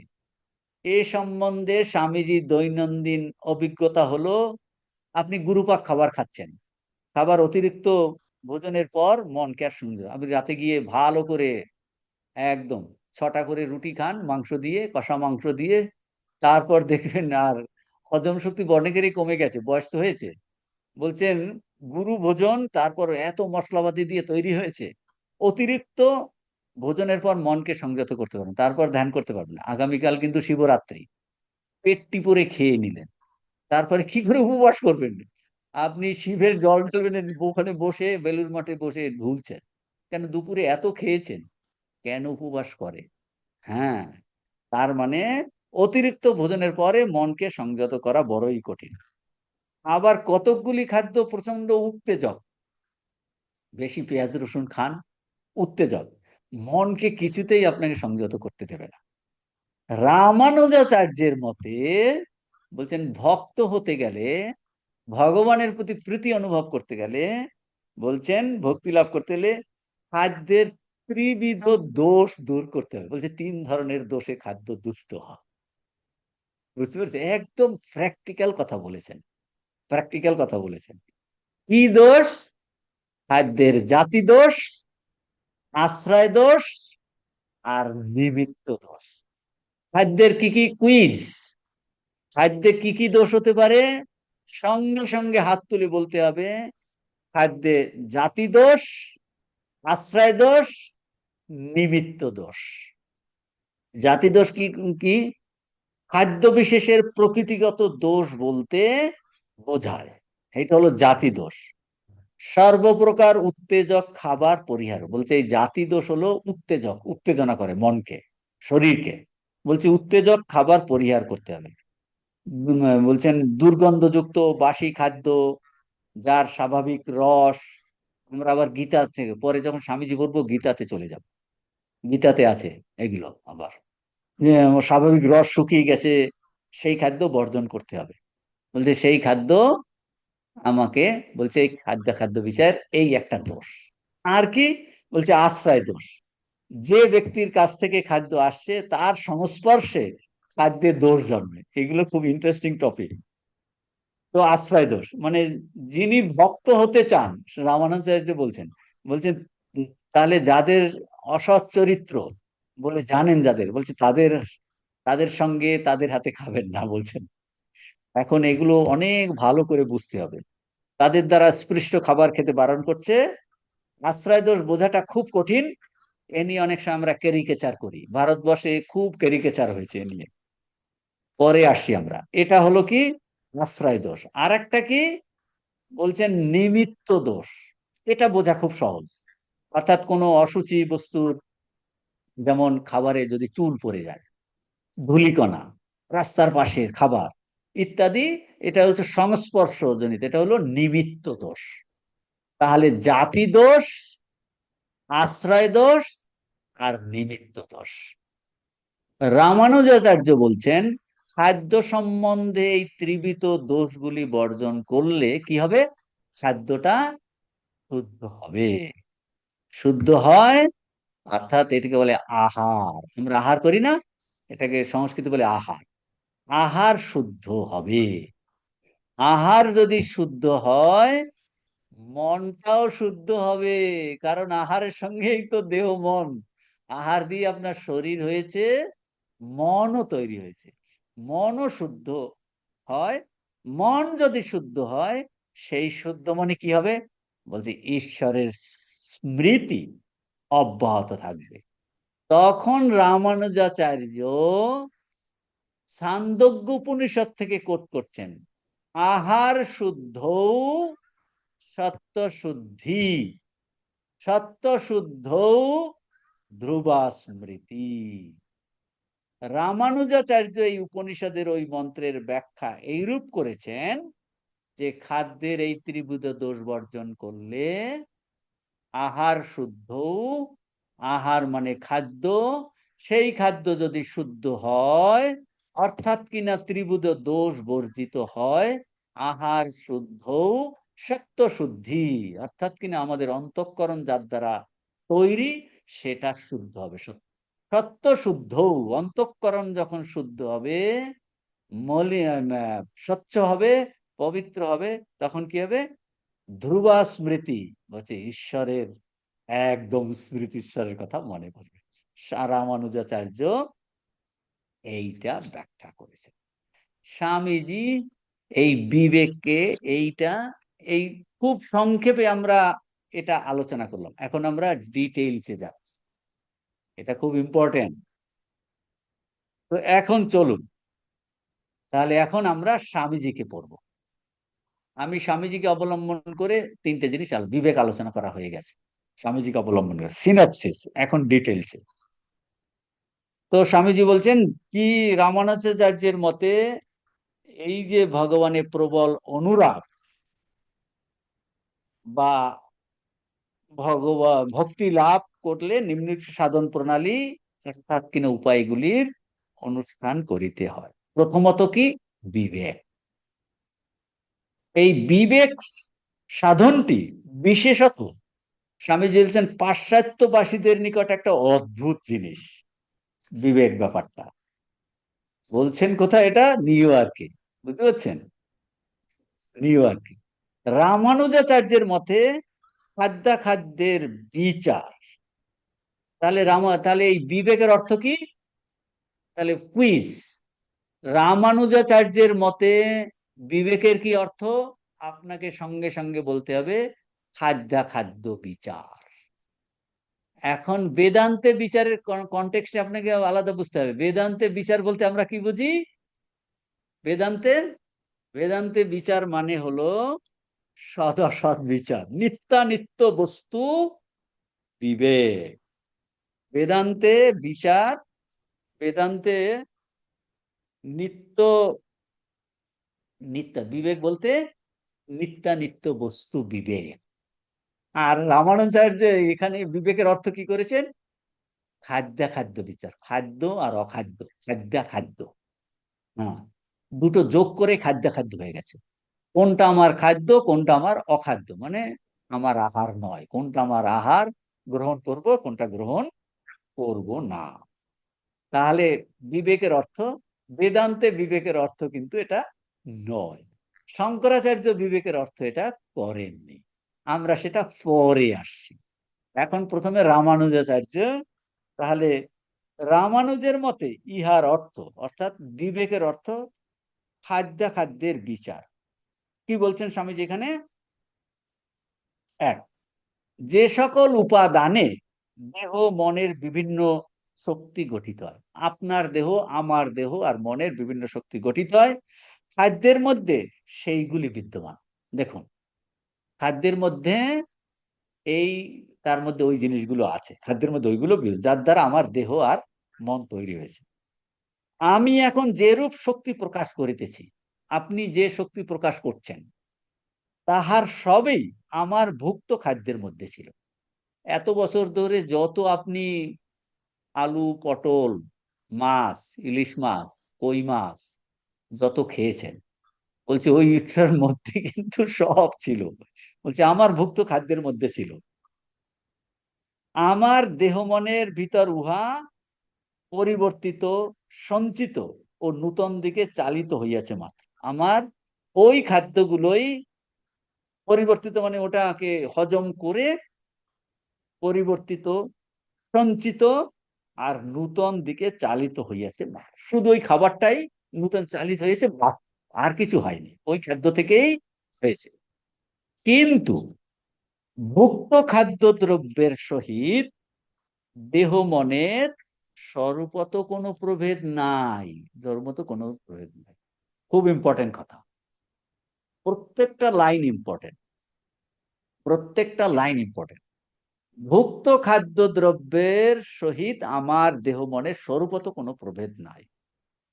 তারপর কি বলছেন?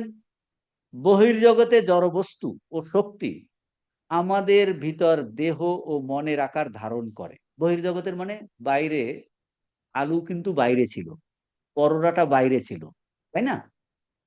বহির্জগতের বস্তু হলো কিনা? বাইরে ব্যাগে করে কিনে আনলেন বাইরের বস্তু। বহির্জগতের জড় বস্তু আর শক্তি,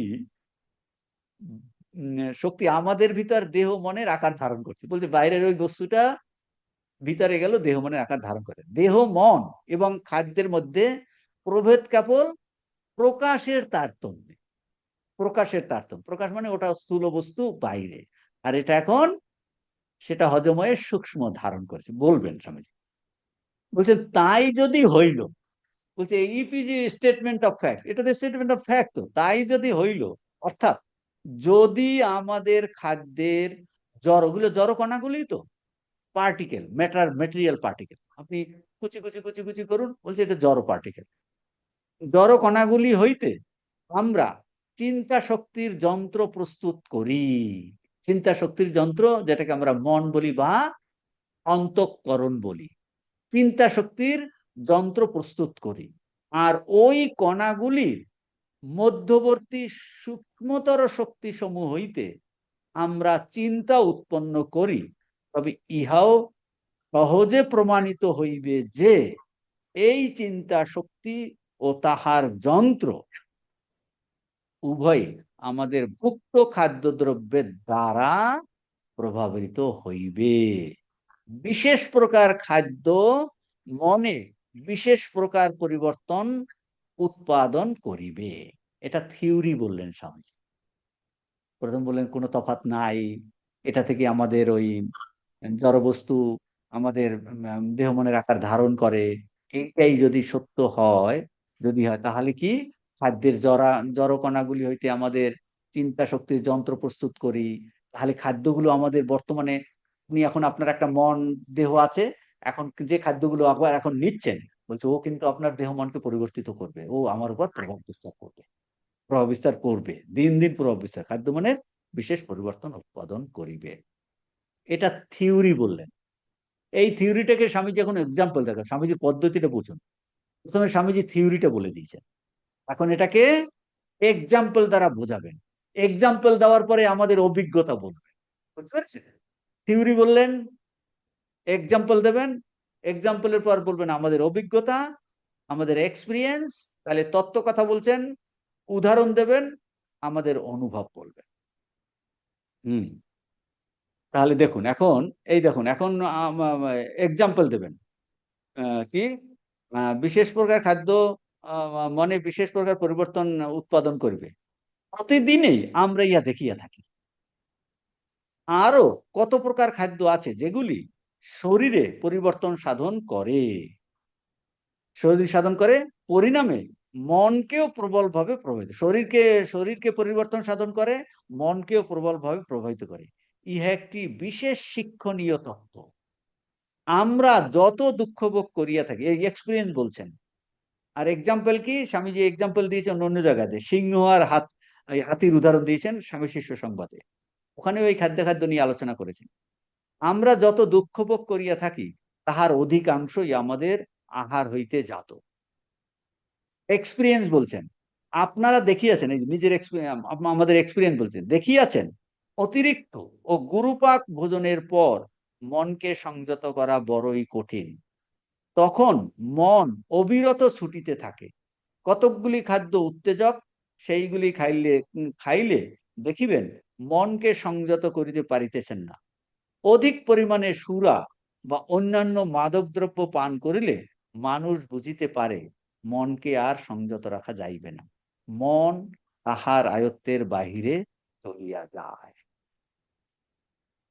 খাবার নিয়ে বলছে। এখন এই আরো একটু ভিতরে, এই যে খাবার দ্বারা মন তৈরি হয়, এটাকে এইগুলো আলোচনা আছে আবার উপনিষদে। সেখানে আমরা চলে যাচ্ছি। কোন উপনিষদে?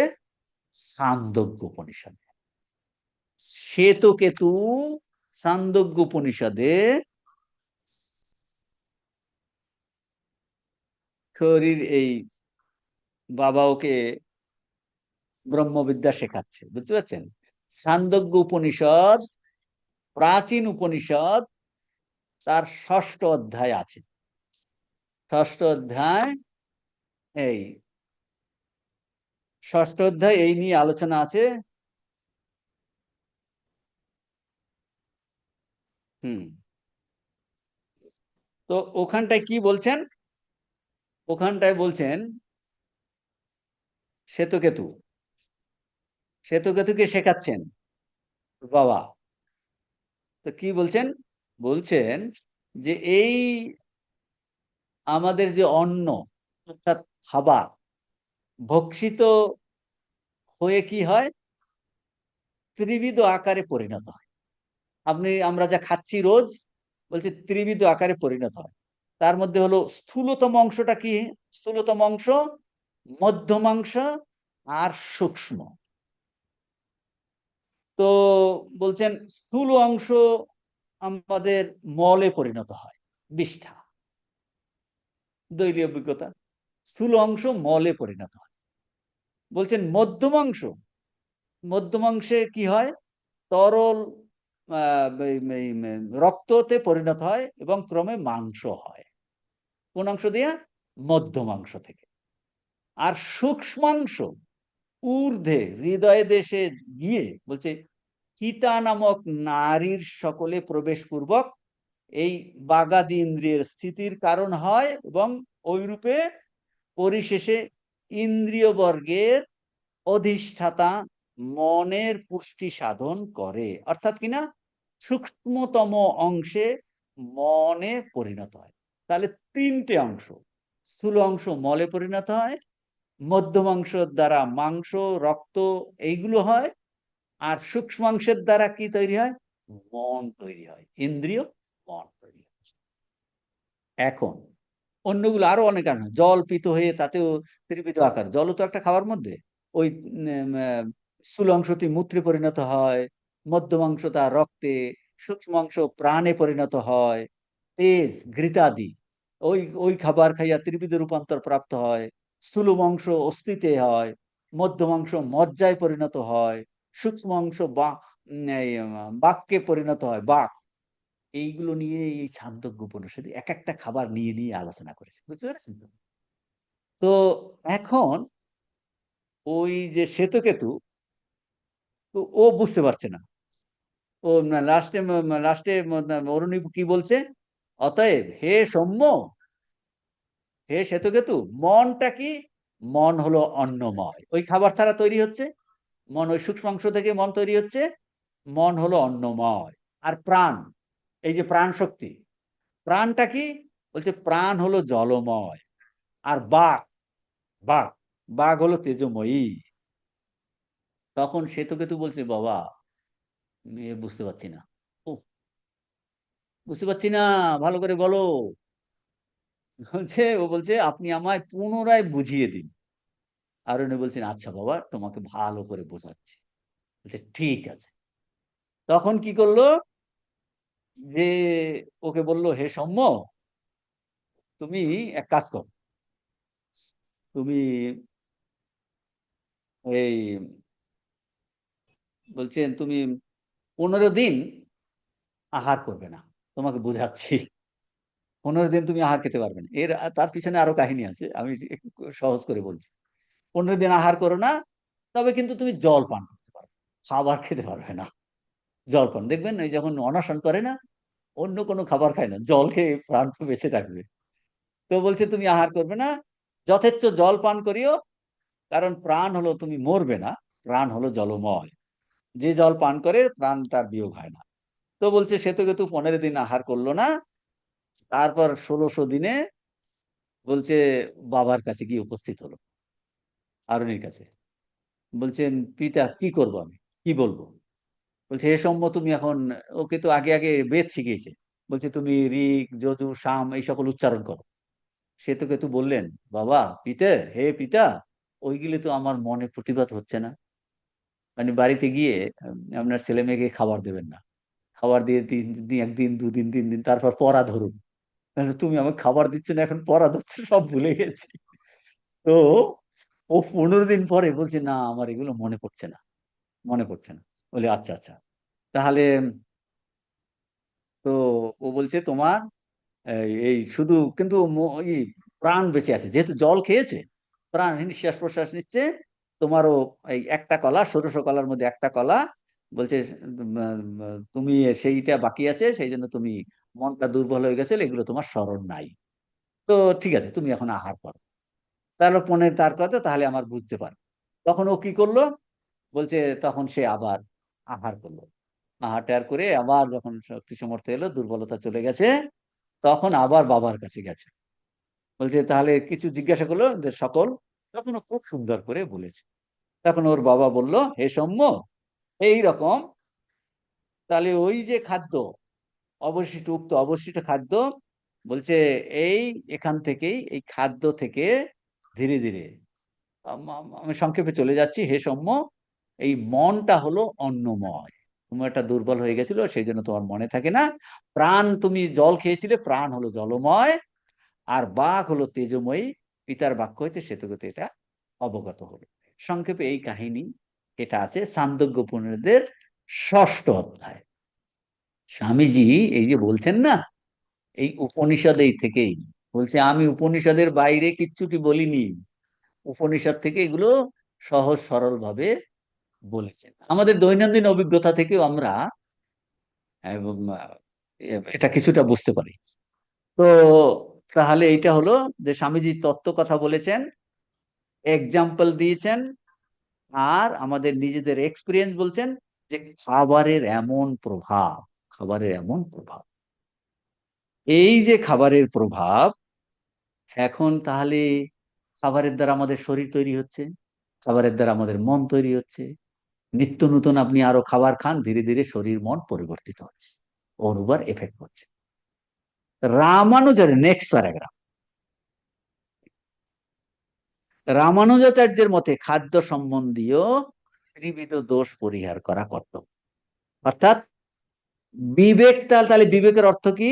খাদ্যের গুণাগুণ বিচার করে তার দোষ পরিহার করা, এটাকে বলছে বিবেক।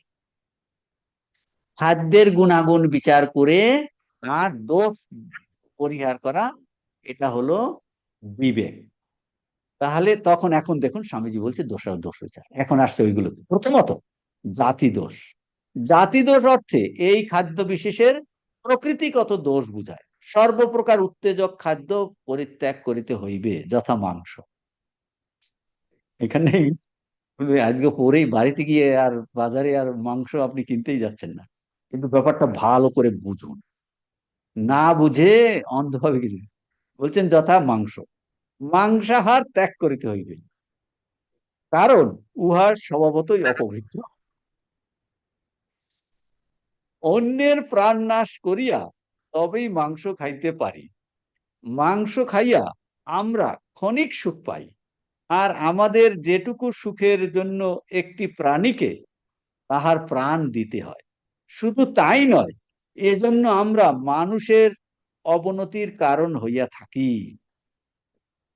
মাংসাশী প্রত্যেক ব্যক্তি যদি নিজে সেই প্রাণীটি হত্যা করিত, হইলে বরং ভালো হইতো। বলছে মাংসাশী হতে পারো, বলে নিজে হত্যা কর। তাহা না করিয়া সমাজ একদল লোক সৃষ্টি করিয়া তাহাদের দ্বারা এই কাজ করাইয়া লয়। বুঝতে পারছেন? আবার সেই হত্যা কার্যের জন্য সমাজ তাহাদিকে ঘৃণা করে, বলছে ও হলো কসাই, অথচ আমি মাংস কিনে আসছি তার কাছ থেকে। বলছে সমাজ এক ধরনের লোক তৈরি করলো, আমি নিজে হত্যা করব না, ও করছে, আমি ওখান থেকে কিনে আনছি। তাদের ঘৃণা করে। স্বামীজি বলছেন কোথার? নিউ ইয়র্কে, আমেরিকাতে। এখানকার আইন জানি না, কিন্তু লন্ডনে আইন আছে। ইংল্যান্ডে কসাই কখনো জুরির আসন গ্রহণ করিতে পারে না। ভাবটা এই যে কসাই স্বভাবত নিষ্ঠুর। এখন এগুলো প্রত্যেকটার ভিতরে যদি আপনি যান, বুঝতে পারেন জুরি কাকে বলে। জানেন যারা জুরি, এটা ইন্টারেস্টিং। জুরি হলো ইংল্যান্ডে আছে, বলছে এখানে জানি না, আমেরিকাতে। কিন্তু ইংল্যান্ডে বলছে যে কসাই সে কোনো জুরির আসন গ্রহণ করতে পারে না। ভাবটা হলো, হোয়াট ইজ দ্য মিনিং? ভাবটা হলো কসাই স্বভাবত নিষ্ঠুর, সেই জন্য জুরির আসন। জুরিটা কি? এই ইংল্যান্ড, ইউএসএ এটা আছে, এই জুরির ব্যাপারটা। ইন্ডিয়াতে নেই। কি হলো জানেন তো? ওই যে বাদী আর বিবাদী, দুই পক্ষ, উকিল, উকিল কি করছে? আর্গুমেন্ট দেয়। আর্গুমেন্ট দিয়ে জাজের কাছে প্রেজেন্ট করে যে এই আর্গুমেন্ট দিল। তখন জাজ কি করছে? সেই আর্গুমেন্ট গুলোকে একটা গ্রুপ অফ পিপল, এক শ্রেণীর মানুষ, 10-12 জন সিলেক্টেড করা, যেটা নির্বাচিত হয়েছে বিভিন্ন তাদের পেশা, ভোকেশন, তাদের লাইফে আছে, সেইটা নিয়ে তারা বিচার আচার করবে, তর্ক বিচার করবে, ডেলিভারেট, এবং তারা ডিসাইড করবে যে এই পার্সন ক্রিমিনাল কিনা অর নট। বলছে দে আর কল জুরি। বুঝতে পারছেন? ওই যে বিচার, দুপক্ষের উকিল যত যুক্তিতর্ক দিল, তখন জাজ কি করবে? এই এক শ্রেণীর লোক যাদের বলে জুরি, তাদের কাছে তারা ওটা নিয়ে এই দুপক্ষের দিয়ে বিচার করে। তো স্বামীজি এখানে আমাদের এইটা হলো জুরি। এটা ইংল্যান্ড আমেরিকাতে আছে, আমাদের ইন্ডিয়াতে নেই এই জুরির ব্যাপারটা। এখানে শুধু উকিলের পক্ষতে তারপর জাজমেন্ট দেয়। তো বলছে স্বামীজি এখানে এই প্রসঙ্গটা কেন এনেছেন? বলছে আমি এদেশে জানি না, কিন্তু ইংল্যান্ডের খবর আমি জানি। মানে ইউএসএ তেও জুরির ব্যাপারটা আছে। বলছে ওখানে জুরির আসনে কোনো ওই কে বসতে পারবে না। কারা? জুরির আসনে এই কসাই বসতে পারবে না। বলছে কেন? বলছে ভাবটাই কসাই স্বভাবত নিষ্ঠুর। বলছে কসাই এই লোকটি ভালো না, ও নিষ্ঠুর। কিন্তু মাংস কারা খাচ্ছে? বলছে তোমরাই তো কিনে মাংস খাচ্ছ। তাহাকে নিষ্ঠুর করিয়াছে কে? সমাজ। আমরা যদি মাংস ভক্ষণ না করিতাম, যখন স্বামীজি এটা আমেরিকাতে বলছে, ওদের ভালো করে বোঝাচ্ছে জিনিসটা, খাওয়ার ব্যাপারে তোমরা তাকে নিষ্ঠুর বলছো, বলছো কি না? বলে হ্যাঁ, আমরা তো নিষ্ঠুর বলি। সেই জন্য তুমি তাকে জুরির আসনে ভালো ভদ্রলোক বলছো না। তার মানে ও মাংস কাটছে, সেই জন্য তুমি তাকে নিষ্ঠুর বলছো। তো বলছে আমরা যদি মাংস, হ্যাঁ, বলছে এই নিষ্ঠুর কে করেছে? বলছে সমাজ করেছে। এখন বলছেন আমরা যদি মাংস ভক্ষণ না করিতাম, তবে কেহ কখনোই কসাই হইতো না, নিষ্ঠুর হতো না। মাংস ভক্ষণ কেবল তাহারাই করিতে পারে যাহাদের হাড় ভাঙা পরিশ্রম করিতে হয়। এই দেখুন, হাড় ভাঙা পরিশ্রম করতে, এবং যাহারা ভক্তিযোগ সাধনে প্রবৃত্ত হইতেছে না। বলে, না না, আমি ভক্তিযোগ সাধন করব না, আমি কর্মযোগ করব, জ্ঞানযোগ করব। যারা হাড় ভাঙা খাটুনি, বলছে প্রয়োজন। কিন্তু ভক্ত হইতে গেলে মাংস ভোজন পরিত্যাগ করিতে হইবে। এতদ ব্যতীত অনেক, এটা একটা জিনিস, অনেক উত্তেজক খাদ্য যথা পেঁয়াজ, রসুন, সাওয়ার ক্রাট। সাওয়ার ক্রাট বলছে, সাওয়ার ক্রাটটা কি? এটা এক ধরনের, এগুলো বিদেশেতে আছে সাওয়ার ক্রাট, বুঝতে পেরেছেন? পচা সাওয়ার ক্রাটটা এই জার্মান, এটা জার্মানিতে আছে। ক্যাবেজ থেকে পচিয়ে পচিয়ে তৈরি করে। ক্যাবেজ বাটিতে দেয় না, ক্যাবেজ সে পচিয়ে পচিয়ে সাওয়ার ক্রাট তৈরি করে জার্মানিতে। এটা বলছে সাওয়ার ক্রাট। তো বলছেন প্রভৃতি দুর্গন্ধ খাদ্য ত্যাগ করিতে হইবে। আরো পর্যুষিত এবং যাহার স্বাভাবিক রস প্রায় শুকাইয়া গিয়াছে, এরূপ খাদ্য বর্জন করিতে হইবে। এখন চলে যেতে হবে গীতার সপ্তদশ অধ্যায়। দেখুন প্রত্যেকটা জিনিস ভালো করে, এইগুলো যে বলছে না, ভগবান স্বয়ং এটা আলোচনা করেছেন। কারণ খাদ্য থেকে এই শরীর, শরীর থেকে মন, উত্তেজক খাবার, মানুষ কিভাবে সব অন্যদিকে চলে যাচ্ছে সব খাবার থেকে। ভারতবর্ষে এ নিয়ে এত রিসার্চ হয়েছে, তো বলছেন উত্তেজক খাদ্য, পেঁয়াজ রসুন এটসেট্রা বর্জন করতে। কিন্তু এই করতে করতে আমাদের 7:30 বেজে গেছে, বুঝতে পারছেন কিনা? এখন চলে যেতে হবে গীতার সপ্তদশ অধ্যায়, সেটা কিন্তু আজকে হবে না। ত্রিবিধ খাবার, সাত্বিক, রাজসিক, তামসিক, পুতি পর্যুষিতম, এই শব্দগুলো এখানে আছে। কোথা থেকে এসেছে? গীতা থেকে এসেছে। এই শব্দগুলো বাংলাতে এখানে নিয়েছে। পুতি পর্যুষিতম, যার স্বাভাবিক রস প্রায় শুকাইয়া গিয়াছে। একদম বলছে তামসিক খাবার, এই রাস্তার পাশে শুকনো ময়রার দোকানের এই সেইগুলো বলছে না, পুঁতি পর্যসিতা, এটা কিন্তু। তো এই প্রথম এতক্ষণ কি আলোচনা হলো? খাদ্য খাদ্য বিচারে দোষ পরিহার করা। প্রথম হলো জাতি দোষ, যেগুলোকে ভক্ত হতে গেলে এটা পরিহার।